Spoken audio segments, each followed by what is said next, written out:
کی سیرت کی کتابوں کا بھی مطالعہ کیا ہے، اس کے دیکھیے بدگمانی اور اسلام دشمنی ملاحظہ کیجئے۔ اس چیری فال نے یہ دعویٰ کیا کہ ہم نے مسلمانوں کی سیرت طیبہ کا مطالعہ کیا ہے، مسلمانوں کے پیغمبر کے حالات کو جو ہے نا ہم نے مطالعہ کیا ہے، تو ہم اس نتیجے پر پہنچے ہیں کہ مسلمان کے نبی معاذ اللہ سب سے بڑے دہشت گرد ہیں۔ یہ کس کا قول ہے؟ چیری فال ویل کا۔ یہ تاریخی حقائق کی طرف میں لے جا رہا ہوں تاکہ اب ذرا دیکھیے گا کہ اسلام کو دہشت گردی سے جوڑنے کے لیے یہ کس کس قسم کے چال چلتے ہیں، اور اس کے بعد اسلام کی اصل حقائق اور اسلام کی اصل شکل میں آپ کے سامنے رکھوں گا کہ اسلام ہے کیا چیز، پھر توازن کرنے میں آپ کو آسانی ہوگی۔ اس نے جب یہ کہا،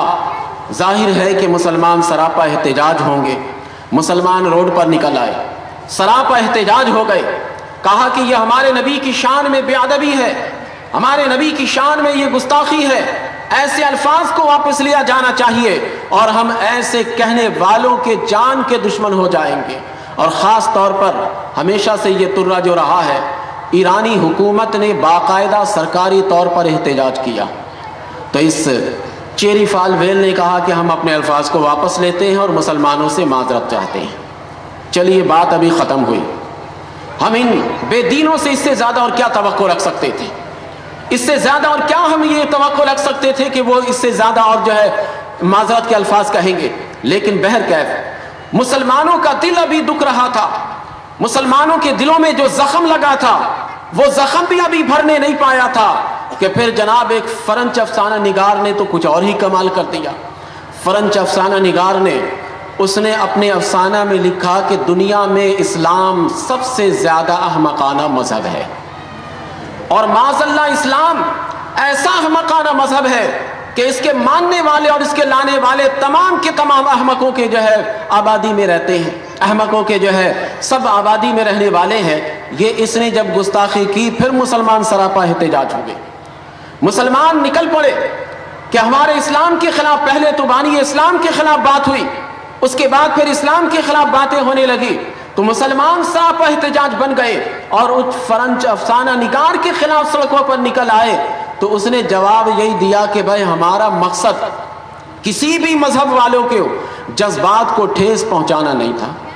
ہم نے تو اپنے تجزیہ کے تحت یہ کہہ دیا تھا، یعنی ان کے نزدیک اسلام احمقانہ مذہب ہے، ان کا تجزیہ یہی کہتا ہے۔ ایک طرف مغرب میں اسلام کے خلاف یہ ساری باتیں چل رہی تھی، یہ سارے پروپیگنڈا چل رہے تھے اسلام کے خلاف۔ اب ہمارے قریب میں جو ہندوستان ہے، یہاں کے ہندوؤں نے دیکھا کہ جب اہل مغرب اسلام کے خلاف بول رہے ہیں، بانی اسلام کے خلاف بول رہے ہیں، تو ہم کیوں خاموش رہیں؟ ہمارا بھی حصہ اس میں آنا چاہیے۔ اس نے صاحب سوچا کہ انہوں نے اسلام کے خلاف بھی کہہ دیا، بانی اسلام کے خلاف بھی انہوں نے کہہ دیا ہے، لہٰذا اب ہم کہیں گے تو قرآن کے خلاف کہیں گے۔ چنانچہ کولکتہ کے ہائی کورٹ میں، جو پہلے کلکتہ تھا اب کولکتہ ہے، اس کے ہائی کورٹ میں یہ ریٹ داخل کیا گیا کہ یہ مسلمانوں کی جو مذہبی کتاب قرآن ہے، یہ قرآن انسان کو فرقہ واریت پر ابھارتا ہے، یہ قرآن انسان کو جو ہے ایک دوسرے سے اختلاف پر ابھارتا ہے، لہٰذا ہندوستان میں، پورے ہندوستان میں قرآن پر پابندی لگا دی جائے۔ جب یہ واویلا مچا، پھر مسلمان سراپا احتجاج ہوئے۔ اس مسلمان کی مظلومیت تو دیکھیے، تاریخی حقائق کا الٹ کر تو دیکھیے کہ یہ مسلمان ہر زمانے میں مظلوم رہا ہے۔ ہندوستان میں جب یہ سلسلہ چلا تو مسلمان سراپا احتجاج بن کر سڑکوں پر نکل آئے، آخر کار انہیں یہ واپس لینا پڑا، لیکن پھر ایک پنکھ لگا کر کہنے لگے کہ چلو پورے قرآن میں اگر پابندی پورے قرآن پر نہیں لگاتے تو ہمارا مطالبہ ہے کہ قرآن پاک میں 34 آیات ایسی ہیں کہ جن پر پابندی لگنی چاہیے۔ اس نے 34 آیات کی نشاندہی کی، کہا یہ 34 آیات ایسے ہیں کہ جس پر پابندی لگا دی جائے تو فرقہ واریت جو ہے رک جائے گی، پھر اختلافات ہمارے رک جائیں گے۔ مسلمان پھر سراپا احتجاج ہوئے اور مسلمانوں نے کہا کہ سنو، تم 34 آیات کی بات کرتے ہو، ہم تو قرآن پاک کے ایک زبر کو بھی ختم کرنے کے لیے تیار نہیں۔ 34 آیات کے مٹانے کی بات چھوڑ دو، ہم تو قرآن پاک کے ایک زبر کو بھی ختم کرنے کے لیے تیار نہیں ہے۔ وہ ہندو سمجھ گئے، وہ سوفسطائی طبقہ سمجھ گیا کہ یہ مسلمانوں کو قرآن کریم سے اتنا لگاؤ ہے کہ یہ مسلمان واقعی ایک زبر کو بھی ہٹانے کے لیے تیار نہیں، ایک زیر کو بھی ہٹانے کے لیے تیار نہیں۔ ابھی یہ سلسلہ چل ہی رہا تھا کہ پوری دنیا میں جتنے بھی غیر مسلم ہیں وہ سب کے سب اسلام کے خلاف لگے رہے، اسلام کے خلاف کچھ نہ کچھ زہر اگل رہے تھے، اسلام کے خلاف کچھ نہ کچھ اپنے دل کی سیاہی صفحات پر لا رہے تھے کہ پھر جناب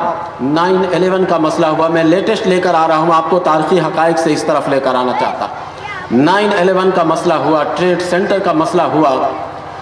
تو بلا تحقیق کے، بلا سوچے سمجھے ایک منصوبہ کے تحت اسلامی دہشت گردی کا نام اس کو دے دیا گیا، کہا یہ ٹریڈ سینٹر اسلامی دہشت گردی کا نظر ہوگا۔ اس کے بعد پینٹاگون، جہاں اوپر سے کوئی پرندہ بھی جاتا ہے تو ان کے ریڈار میں آ جاتا ہے، وہاں پر جب دہشت گردی کی گئی، اس دہشت گردی کو بھی اسلامی دہشت گردی کا نام دیا گیا۔ اور اس کے بعد ستم بالائی ستم یہ رہا کہ اس کے بعد سے جو واقعات ہوتے رہے وہ سارے واقعات کو اسلامی دہشت گردی سے جو ہے منسلک کرتے رہے وہ، اور اس نام پر افغانستان میں مسلمانوں کا قتل عام کیا گیا، اسی نام پر عراق کے مسلمانوں کا قتل عام کیا جا رہا ہے، اسی نام پر پوری دنیا میں مسلمانوں کا جینا دوبر کر دیا گیا ہے، مسلمانوں کے لیے زمین تنگ کر دی گئی ہے، صرف اسی نام پر، اور ایک یہ بہانہ ہے۔ بلکہ دنیا میں اب تو کچھ بھی کہیں پر بھی اگر ہو رہا ہے تو یہ مسلمان ہی کر رہا ہے۔ اگر ان کے یہاں پینٹاگون میں یا امریکہ میں ایک مچھر بھی اگر ایئرپورٹ پر مرا ہوا مل جائے تو وہ کہے گا کسی مسلمان دہشت گرد نے اس کو مارا ہے۔ یعنی وہ تو مسلمان فوبیا میں، اسلام فوبیا میں اس طرح مبتلا ہو گئے کہ کچھ بھی ہوگا، ایک مکھی کیوں نہ مر جائے، اس کا الزام لگایا یہ جاتا ہے کہ یہ اسلامی دہشت گردی کا نتیجہ ہے۔ انڈونیشیا میں جب ایک جزیرہ ہے سیر و تفریح کے لیے، بالی جزیرہ، اس جزیرے پہ بم برسٹ ہوا تو بلا سوچے سمجھے کہہ دیا گیا کہ یہ اسلامی دہشت گردی ہے۔ دیکھیں اسلام کے خلاف کس قدر یہ لوگ نبرد آزما ہے، اسلام کے خلاف کس قدر یہ لوگ جو ہے چاقو چوبند ہے کہ کوئی بھی دنیا میں کسی بھی علاقے میں معاملہ ہوتا ہے وہ اسلام کے کھاتے ڈالا جاتا ہے، اسلام کے سر تھوپ دیا جاتا ہے۔ اور ہم مسلمان ہیں کہ اب تک اپنی سوچ میں کوئی تبدیلی لانا نہیں چاہتے، اپنی فکر میں کوئی تبدیلی نہیں لانا چاہتے، ہم ایک نظریہ کو لے کر آگے بڑھنا نہیں چاہتے، ہم ایک محدود سوچ میں بیٹھ گئے، ہم ایک محدود کوزے میں بند ہو کر بیٹھ گئے۔ دیکھیے اس کے بعد یہیں تک بات نہیں رکتی، اس کے بعد روس کے تھیٹر میں جب کچھ لوگوں نے قبضہ کیا، چیچنیا کے شریف مسلمانوں کے سر تھوپ دیا گیا۔ اس کے بعد جو ہے ہندوستان میں انفارمیشن سینٹر میں جب دھماکہ ہوا تو بلا سوچے سمجھے کہہ دیا گیا کہ یہ اسلامی دہشت گردی ہے۔ اس کے بعد وہاں کے ایوان میں دہشت گردی ہوئی، اسے بھی بلا سوچے سمجھے کہہ دیا گیا کہ یہ اسلامی دہشت گردی ہے۔ یہ کیا ہے آخر؟ یہ سارے میں حالات آپ کو اس لیے بتا رہا ہوں کہ ایک طرف پہلے تصویر کا رخ دیکھیے آپ کہ دنیا میں کچھ بھی ہوگا وہ اسلامی دہشت گردی ہے۔ یہاں تک کہ ہمارے ملک میں اگر غیر مسلم بھی آ کر کچھ حرکت کرتا ہے تو اس حرکت کو بھی نام دیا جاتا ہے کہ کسی مسلم تنظیم نے یہ کام کیا ہے، حالانکہ کرنے والے غیر ہوں گے۔ یہ میں صرف آنکھیں کھلا رہا ہوں، ذہن کے دریچے آپ کے کھولنا چاہتا ہوں کہ ہمارے یہاں چاہے اس قسم کے واقعات ہوں یا باہر کے ملکوں میں اس قسم کے واقعات ہوں، بہرحال یہ کرنے والے غیر ہیں۔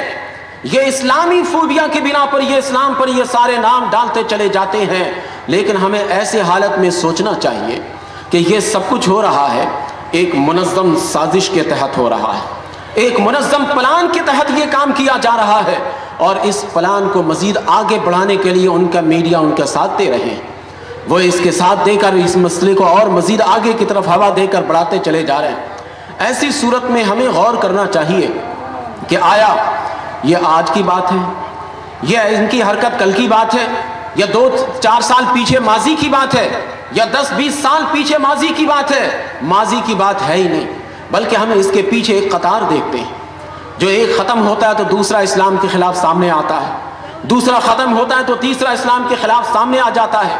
تیسرا ختم ہوتا ہے چوتھا چلا آتا ہے۔ اسی بنا پر سچ کہا ہے ستیزہ کار رہا ہے ازل سے تا امروز، چراغ مصطفی سے شرار بو لہب۔ یہ تو روز ازل سے یہ سلسلہ چلا رہا ہے کہ اسلام کے خلاف یہ بکواس کرتے چلے آتے ہیں، اسلام کے خلاف جال بچھاتے چلے آ رہے ہیں۔ یہ یاد رکھیے گا، اسلام پر اتنی سخت مصیبت آج نہیں آئی ہے، یہ جتنی سخت مشکلات میں ہم پڑے ہیں، یہ اسلام پر پہلی مرتبہ یہ مشکلات نہیں آئے، بلکہ اسلام تو مشکلات میں ہی جینا سیکھا ہے، اسلام تو مشکلات میں ہی پروان پڑنا اس نے سیکھا ہے۔ اسلام تو بڑھتا ہی ہے میدان کربلا میں، قتل حسین اصل میں مرگ یزید ہے. اسلام زندہ ہوتا ہے ہر کربلا کے بعد. اسلام کو ہمہ وقت جب تر و تازہ کرنا ہوتا ہے تو اسلام تو زندہ ہی مشکلات میں ہوتا ہے. میں آپ کو یہ بات بھی بتاتا چلوں